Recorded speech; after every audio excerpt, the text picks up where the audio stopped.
তো এসিকিউ লেখার নিয়ম আমি তোমাদের একটু বলে দিই ছোট্ট করে, বেশি দেখো এর মধ্যে বিরাট কোনো রকেট সায়েন্স নেই, বিরাট কোনো রুলস কিন্তু নেই, ঠিক আছে। যে প্রশ্নের শুরুতে যদি বা WH ওয়ার্ড থাকে সেই WH ওয়ার্ডটা বসবে না, এটা প্রথম নিয়ম।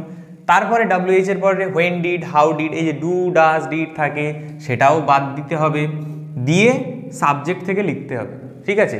আমরা চাইলে কিন্তু প্রশ্নটা উত্তরে কনভার্ট করতে পারি শুধু একটা অ্যান্সার নিয়ে। দেখো যদি বা থাকে where did Ramesh go, where did Ramesh go, উত্তর জানি আমরা কলকাতা। রমেশ কোথায় যায়, আমরা উত্তরটা জানি যে কলকাতা। শুধু রমেশ ডিড গো কলকাতা এরকমভাবে দিলে কি হবে? হবে না। ওয়্যারটা বাদ দেব, সাবজেক্টের আগে ডিড আছে, ডাজ ডু ডাজ ডিড থাকলে বাদ দেবো, তাহলে ওটা বাদ দিয়ে দিলাম। উত্তরে কি লিখতে হচ্ছে তোমাদের একটু দেখিয়ে দিই।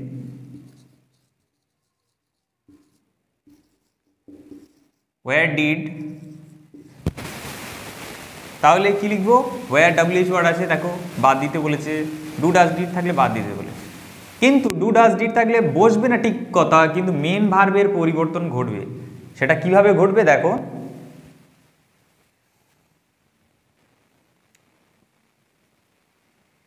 তাহলে আমরা এখানে প্রথমে কি লিখবো? Subject Ramesh,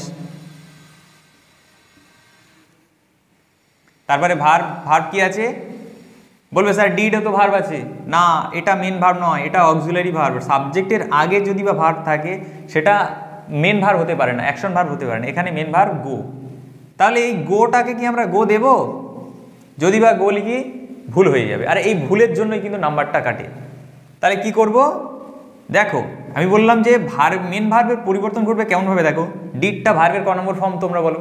do did done, তাহলে ডিডটা সেকেন্ড ফর্ম, ডিডটা সেকেন্ড ফর্মে ছিল, ঠিক আছে। এই সেকেন্ড ফর্মটা তুলে দিলাম, তার মানে এই যে এই সেকেন্ড ফর্মটা তো মেন ভার্বে ব্যবহার করতে হবে। তাহলে গোর সেকেন্ড ফর্ম কি? ওয়েন্ট, ওয়েন্ট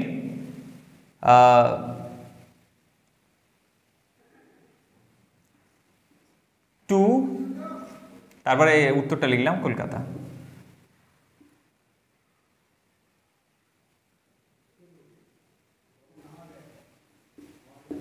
একটু একটা ছোট প্রিপোজিশন দিলাম, কোনো জায়গায় এক জায়গা থেকে অন্য জায়গায় স্থানান্তরিত ক্ষেত্রে টু বসে।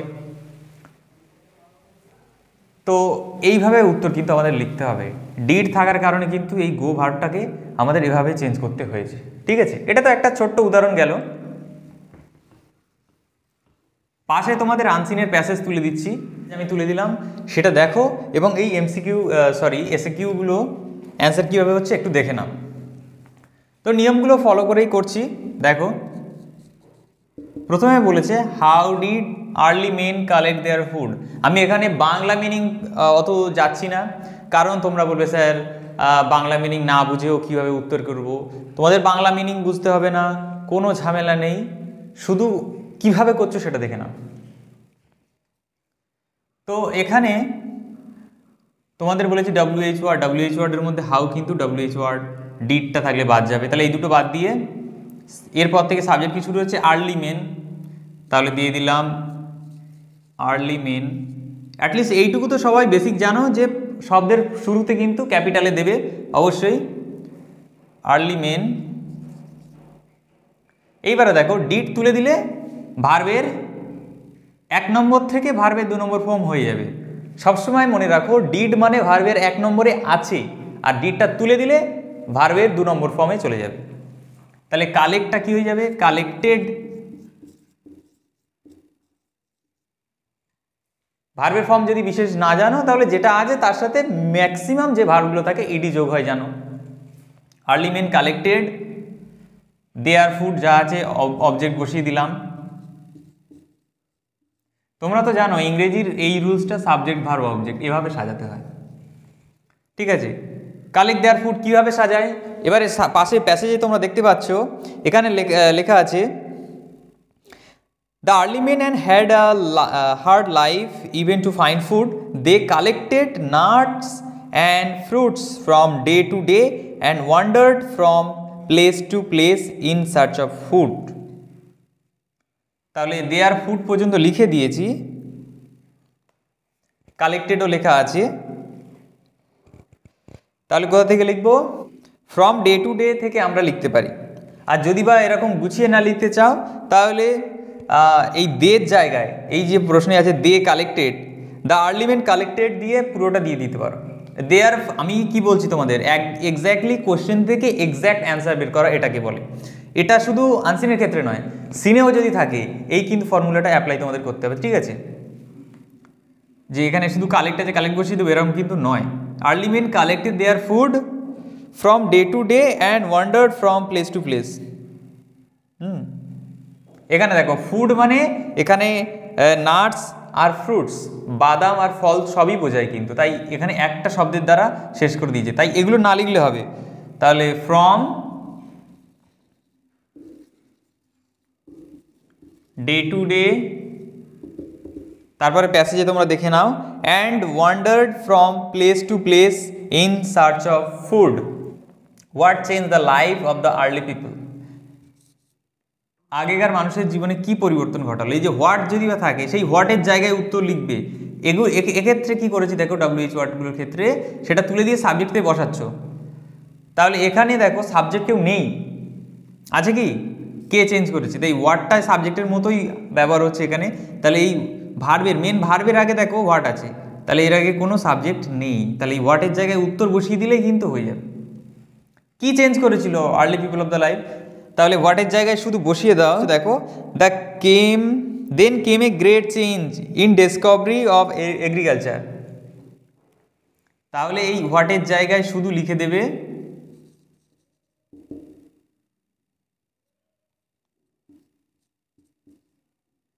in discovery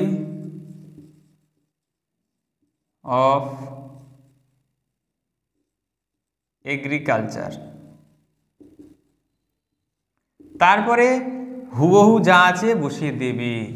ও কোনো ডিড ছিল না, ডু ছিল না, ডাস ছিল না, যার কারণে ভার্বের প্রতি কোনো এফেক্ট পড়েনি, ঠিক আছে? তাহলে in discovery of agriculture change the life of early people, এতটাই সোজা। হোয়াট ওয়াজ ইজিয়ার, আবারও দেখো হোয়াট আছে, টু দ্য আর্লি পিপল, কোনটা সহজ ছিল? এখানে প্যাসেজ দেওয়া আছে, দেখো people found it much easier to grow food on the land by methods of agriculture. The methods of agriculture, the methods of agriculture এইটাই। তাহলে হোয়াটের জায়গায় লিখে দেব the methods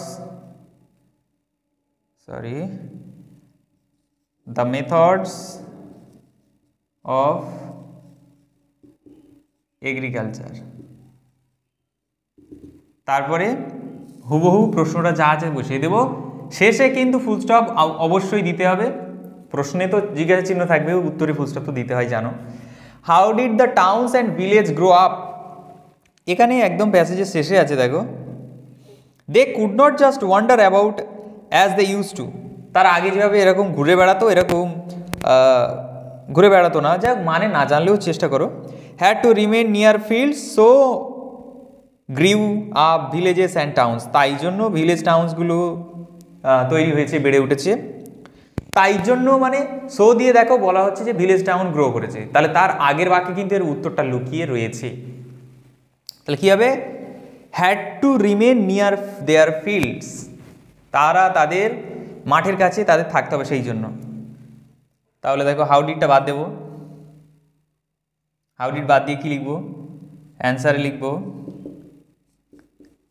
the towns and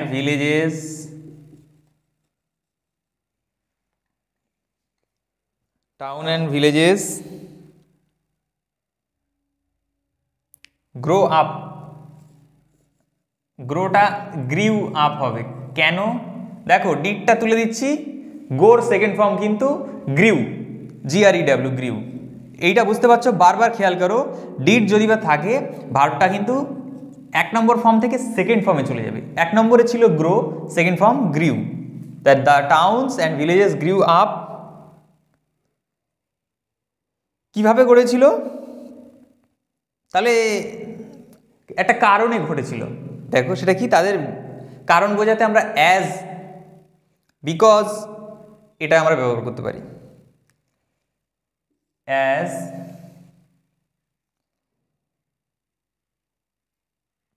এই তাদের যে সমস্ত গ্রামবাসী আছে তাদের ওখানে থাকার কথা বলছে, হ্যাড টু রেইন, তাহলে এখানে একটা সাবজেক্ট দিতে হবে। দেখো হ্যাড টু রিমেন, এখানে সাবজেক্ট একটা দাও, দে দেব, অ্যাজ দে হ্যাড টু, দেখা যাচ্ছে কি, they had to remain near their fields,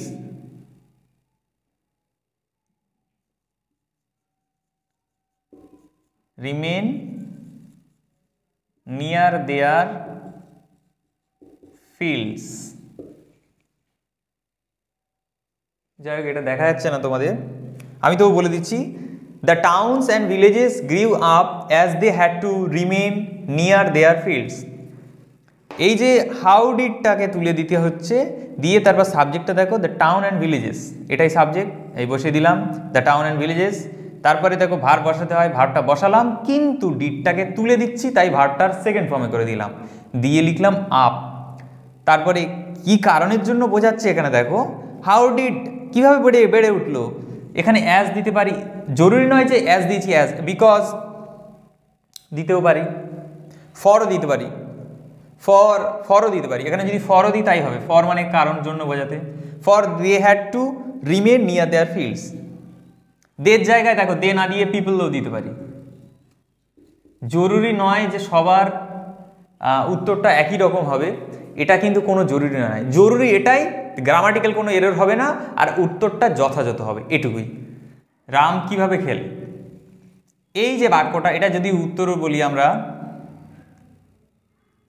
good, শুধু এইটুকু উত্তর যদি আমরা জানি যে ভালো খেলে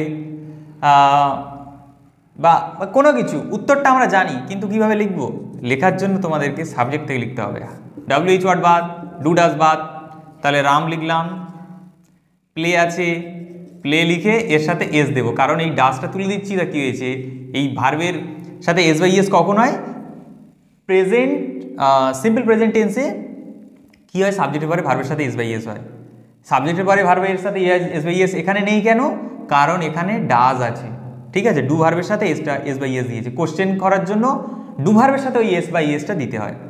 রাম প্লেস গুড যদি বা দিয়ে দিই, এটাই অ্যান্সার। তো এরকমভাবে বিভিন্ন বাক্যে, এখানে যদি ডু থাকতো তাহলে কিন্তু এখানে রাম থাকবে না, কারণ ডু কখন হয়, যখন থার্ড পারসন সিঙ্গুলার নাম্বার থাকে না তখনই, তাহলে এখানে প্লেসও দেওয়ার দরকার নেই, ঠিক আছে, রামের জায়গায় তাহলে ইউ হবে। হাউ ডু ইউ প্লে, তুমি কিভাবে খেলো, তাহলে এখানে দিয়েছে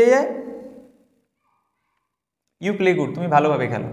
তো আমি এটা কোনো প্যাসেজের প্রশ্ন উত্তর নয়, তবু আমি বলার বক্তব্য এটাই যে প্রশ্নে যদি বা WH ওয়ার্ড দেখতে পাও আর ডু ডাজ ডিড দেখতে পাও, সেগুলো বাদ দিবে, সাবজেক্ট থেকে লিখবে, আর এই ডু ডাজ ডিড এগুলো তুলে দিচ্ছ, এই তুলে দেওয়ার কারণে মেন ভার্বটাকে একটু লক্ষ্য করবে, ডিড যদি বা থাকে তাহলে মেন ভার্বটাকে কিন্তু সেকেন্ড ফর্মে করতে হবে অবশ্যই, তারপরে ডাজ যদি বা থাকে তাহলে মেন ভার্বের সাথে এস বা ইএস যোগ করতে হবে, আর ডু থাকলে কোনো ঝামেলাই নেই।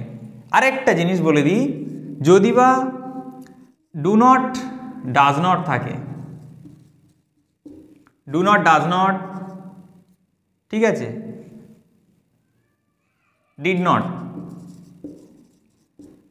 এটা থাকলে তখন কিন্তু ডু ভার্ব উঠবে না, এটা কিন্তু তোমাদের খেয়াল রাখতে হবে, ঠিক আছে, do not does not did not থাকলে এটা তোমাদের তুলে দিলে হবে না, কারণ তোমরা সিম্পল প্রেজেন্ট টেন্সের রুলস জানো, নট বোঝাতে গেলে একটা ডু ভার্ব অবশ্যই লাগবে, সেটা কোশ্চেনের ক্ষেত্রেও লাগবে, অ্যান্সারের ক্ষেত্রেও লাগবে। রাজু কেন আম খায় না, এইটার উত্তরে আমি যদি বলি যে রাজুর ভালো লাগে না, তাহলে এর উত্তরটা কি লিখবো, দেখো রাজু, আগে রাজু দিয়ে দিলাম, ডাজ নট আছে, ডাজ নট দিয়ে দিলাম,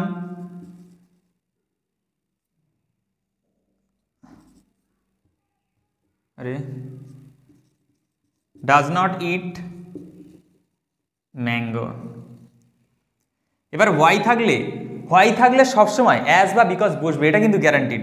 ওয়াই মানে কেন, আর অ্যাজ মানে কারণ বা যেহেতু, অ্যাজ বা বিকজও যদি দিতে পারি বিকজ দিতে পারবো, অ্যাজ হি হেটস ম্যাঙ্গো, সে আম খেতে ঘৃণা করে। রাজু আম খায় না যেহেতু সে আম খেতে ঘৃণা করে। তাহলে এই বাক্যটা উত্তরটা আমরা ধরুন প্যাসেজের মধ্যে পেলাম, হি হেটস ম্যাঙ্গো। প্রশ্নে দেওয়া আছে রাজু কেন আম খায় না, তাহলে গুছিয়ে এভাবে লিখতে হবে। আমি এটাই বলছি যে do not, does not, did not থাকলে কিন্তু তখন ভার্বের কোনো রকম পরিবর্তন হবে না। হ্যাঁ, তখন তোমরা বেঁচে গেলে যে ভার্বের পরিবর্তন করতে হবে না। কিন্তু শুধু ডু থাকলে, শুধু ডাজ থাকলে, শুধু ডিড থাকলে তখন কিন্তু ভার্বের পরিবর্তন করতে হবে। কমেন্টে অবশ্যই জানাও, আর ভিডিওটি কেমন লাগলো অবশ্যই তোমরা কমেন্টে জানাও। যদি ভালো লেগে থাকে অবশ্যই একটি লাইক দিও আর বন্ধু বান্ধবদের কাছে শেয়ার করে দিও। তো চলো দেখা হচ্ছে পরের কোনো একটা ইনফরমেটিভ ক্রিয়েটিভ কোনো একটা ভিডিওতে।